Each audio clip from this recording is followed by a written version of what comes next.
पहाड़ों से पलायन की वजह क्या है? बेरोजगारी। वो तो 25%, 75% क्या है? लोगों के पास ज़्यादा इनकम और ज़्यादा पैसा होना। सरकारी नौकरी में भी हैं जो लोग, उनका भी सबसे पहला प्रयास यही होता है कि किसी तरह से बस एक बार हल्द्वानी में या देहरादून में मकान ले लिया जाए। समझ रहे होंगे, भले ही थोड़ा कम सुविधाएं रखनी पड़े और भले ही थोड़ा खाना कम खाना पड़े, उसके लिए भी तैयार हैं। सच्चाई ये है कि उत्तराखंड में जिनके पास पैसा है ये वही लोग हैं जो बाहर सबसे पहले मकान बनाते हैं। भले ही फिर इंस्टाग्राम, फेसबुक और यूट्यूब पर रील बनाकर डालते रहें, मैं पहाड़ी, मैं पहाड़न, तू पहाड़ी, तू पहाड़न। आज बहुत लंबे अरसे के बाद धूप निकलकर फिर से आई है और आसमान में चमकते सूरज को देखकर ऐसे लगा जैसे कोई भूला हुआ, भटका हुआ मुसाफिर बादलों के गांव में आ गया हो। आसमान में दूर दूर तक फैले हुए ये बादल नाव जैसे लग रहे हैं, जैसे किसी अनजान नदी में बह रहे होंगे।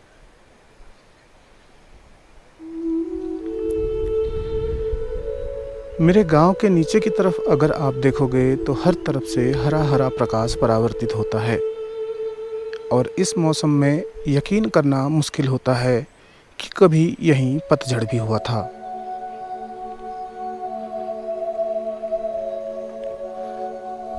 शायद इसीलिए मौसम बदनाम है, बदल जाने के लिए।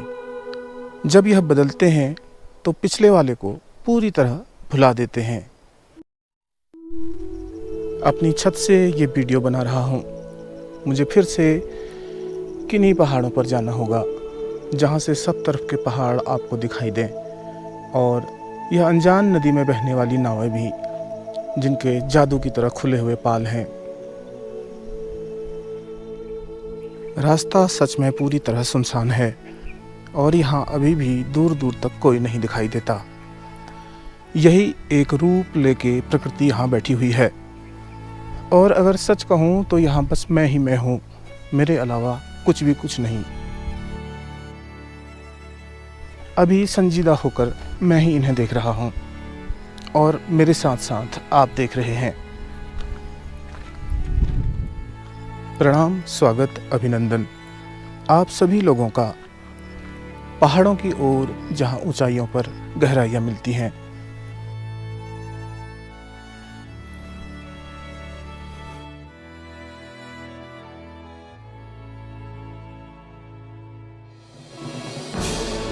अब धीरे धीरे जो दिन आ रहे हैं पहाड़ में, वो सबसे व्यस्ततम दिन होते हैं जब इस घास की कटाई करनी होती है। और अभी ये रुई के फाहे की तरह खिले हुए जो आप फूल देख रहे हो, यह कुसा में लगने वाले फूल हैं, हवाओं के साथ मस्त नाचते हुए, पूरी तरह हर बात से बेखबर, अपनी ही मस्ती में। इसी रास्ते में आप मेरे साथ चल रहे हो ऊंचाइयों की तरफ। पक्के रास्ते को छोड़कर अभी हम एक पगडंडी पर हो आए हैं जहाँ छाँव भी है और धूप भी। रास्ते के नज़दीक ही लगा हुआ यह पेड़ है और क्या आपको इसकी पत्तियाँ कुछ ज़्यादा ही हरी नहीं लग रही? ऐसा लगता है जैसे किसी ने इन्हें धो दिया हो।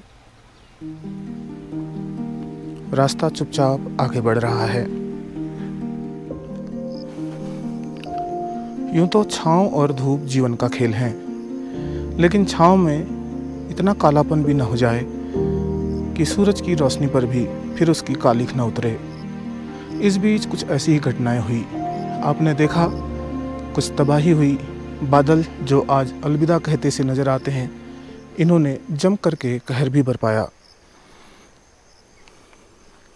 ऊपर की तरफ झाड़ियों में सीधा सूर्य का प्रकाश पड़ रहा है और यह इतनी हरी दिख रही हैं जितनी मैंने पहले कभी नहीं देखी। आज पूरा वातावरण साफ होने की वजह से पूरी तरह से हर चीज़ अलग ही चटक रंग में रंगी हुई है। बेशक ये रंग हरा है, सब तरफ हरा और हरा ही हरा।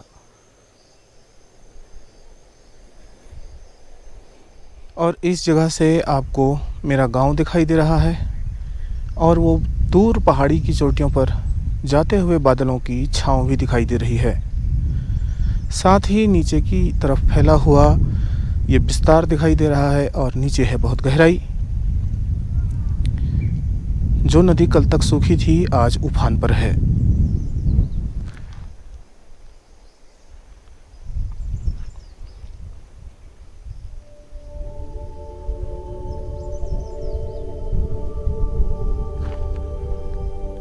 यूं तो यह मेरा रोज का ही रास्ता है, लेकिन हर बार जब मैं यहाँ चलता हूँ तो मुझे लगता है जैसे मैं किसी नई ही जगह पर हूँ। मुझे ऐसा महसूस होता है कि जैसे यह एकदम नया है।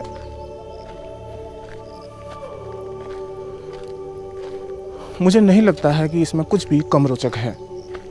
यह हर बार कुछ नया और कुछ रोचक होता है। अभी रास्ता धूसर हो चला है और इसमें पाइन की नीडल्स गिरी हुई साफ दिखाई दे रही हैं। जैसे पतझड़ ने अपना एक निशान यहाँ पर तो बचा कर ही रखा है। इस घास को बिल्कुल भी परवाह नहीं है कि इसके साथ कौन बैठा हुआ है। कोई भी हो सकता है, लेकिन यह उतनी ही हरी है जितनी कि हमेशा होती है और उसी तरह चमक रही है जैसे हमेशा चमकती है।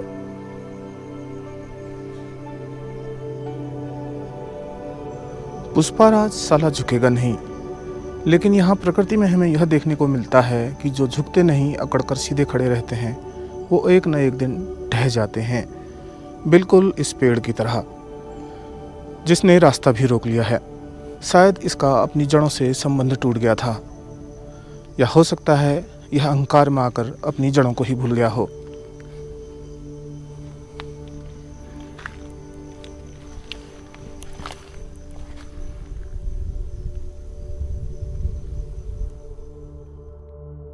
छोटे छोटे कीड़े और टिड्डियाँ मेरे कदमों की आहट से कुलांचे भर रहे हैं।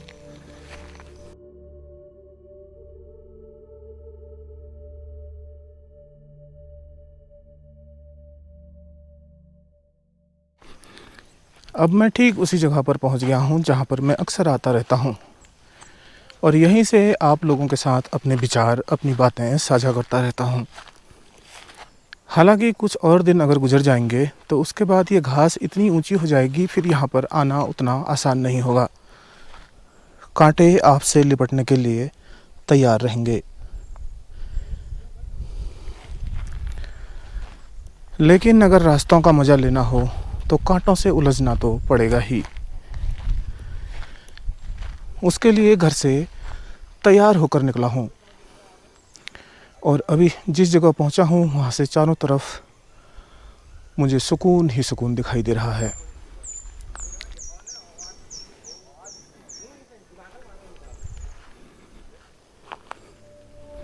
अचानक सामने आए इस उठाव के बाद आपको एक खूबसूरत नज़ारा मिलने वाला है।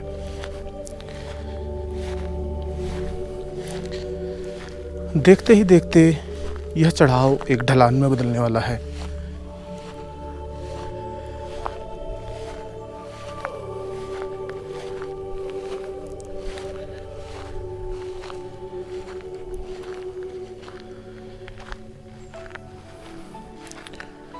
और ठीक इस जगह पर आकर के आप ऐसी जगह पहुंच गए हैं जहां दूर क्षितिज पर आपको धरती और अंबर मिलते हुए लग रहे होंगे।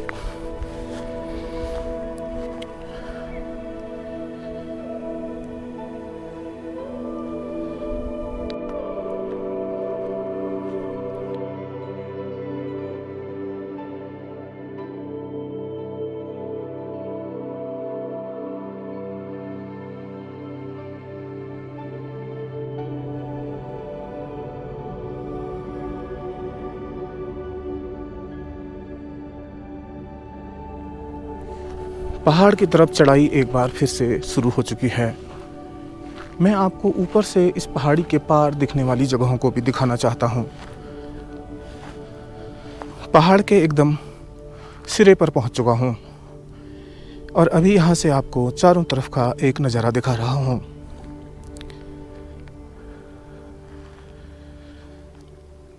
दोपहर का समय है, धूप थोड़ा पश्चिम की ओर सरक चुकी है।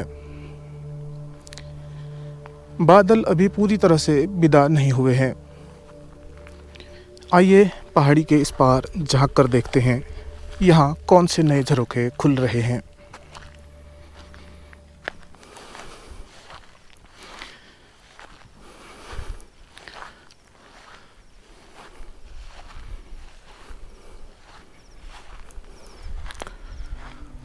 चारों तरफ के पहाड़ साफ साफ दिखाई देते हैं और बादल आसमान में किसी अनजान नदी की नावों की तरह बहते हुए यहाँ से भी दिखाई दे रहे हैं।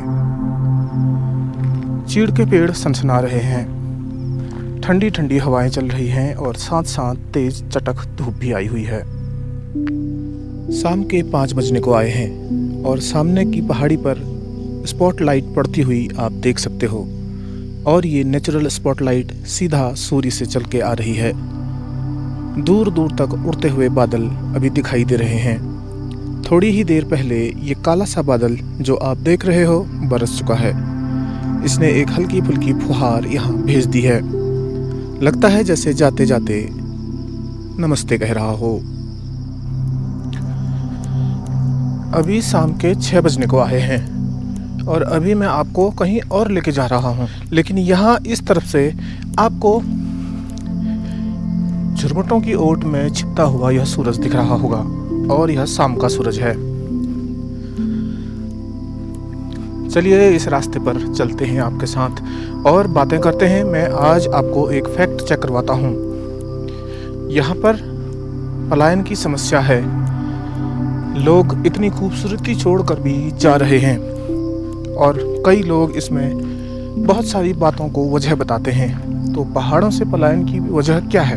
क्या आप समझते हैं कि बेरोजगारी? लेकिन वो तो 25%, 75% क्या है जो दूसरे कारण हैं। और वो कारण है, बताऊं मैं आपको, अगर सच बताऊं, लोगों के पास ज़्यादा इनकम और ज़्यादा पैसा होना। पता है अभी भी लोग क्या प्रयास करते हैं? जब किसी के पास थोड़ा सा भी आमदनी अच्छी हो जाती है और ठीक ठाक पैसा जमा हो जाता है तो सबसे पहला काम वो यह करता है कि हल्द्वानी या देहरादून में मकान लेता है या ज़मीन लेता है।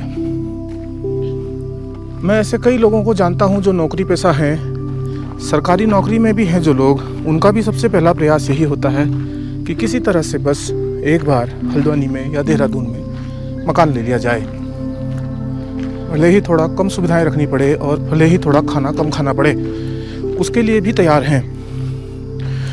यहाँ तक कि अगर कहीं से थोड़ा बहुत कर्जा उधार और लोन लेना पड़े उसके लिए भी तैयार।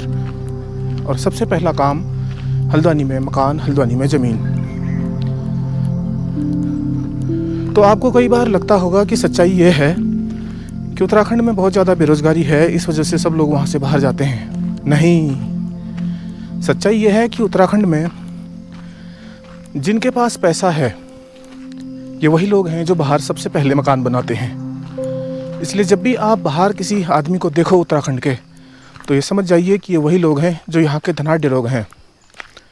बहाना बेरोजगारी का है, नाम बेरोजगारों के ऊपर है, लेकिन बेरोजगार सिर्फ 25% जाते हैं और वह केवल नौकरी पेशा करने, वहाँ रहने और मकान बनाने नहीं। भले ही फिर इंस्टाग्राम, फेसबुक और यूट्यूब पर रील बनाकर डालते रहें, मैं पहाड़ी, मैं पहाड़न, तू पहाड़ी, तू पहाड़न।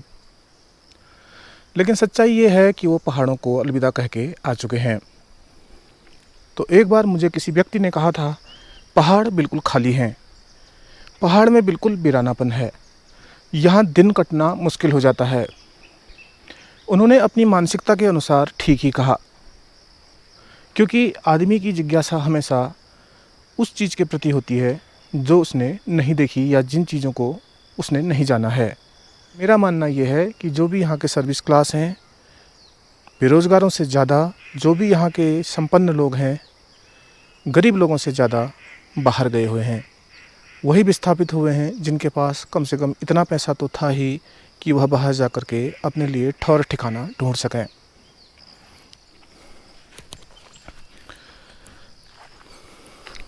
शाम के बाद जंगलों के बीच में घूमना अब उचित नहीं है।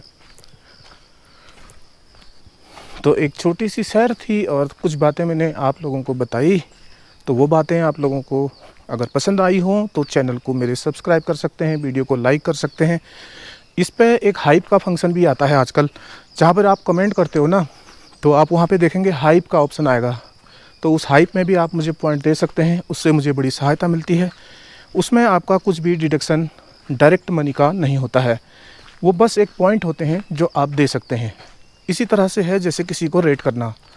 तो इसी उम्मीद में कि आप मुझे हाई पॉइंट देंगे और ये वीडियो आपको अच्छा लगा होगा। अगले वीडियो में फिर मिलते हैं आपसे, तब तक के लिए अपना बहुत सारा ख्याल रखिए। Take care, bye bye.